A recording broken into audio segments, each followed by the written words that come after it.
So, what do you need to do to get closure? Well, you need to choose closure. You need to choose to move on, and that's it. It kind of sounds maybe a bit harsh, and it kind of sounds a bit overly simple, and to be honest, it's both.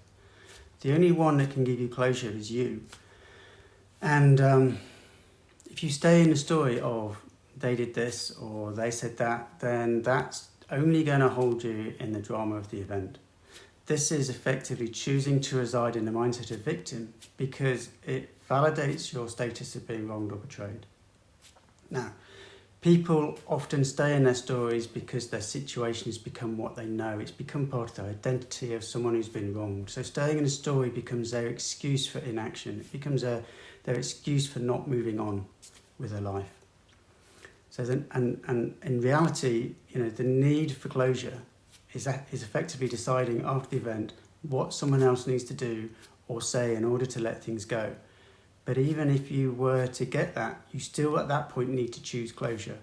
Now, I've worked with clients who then decided the apology wasn't genuine or it was only said to appease them, and they went on to add more and more criteria to be met before they could accept closure. And this was ultimately because they were choosing to stay in the space of being offended. They were choosing victimhood.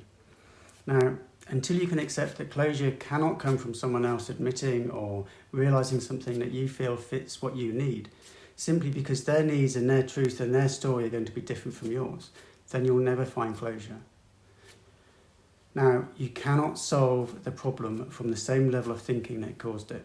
Now, what do I mean by that? Well, if you believe that someone else caused the problem, then why do you think they're going to be the one to fix it? That's giving them the power over your emotions and your mental state, and they don't even know it.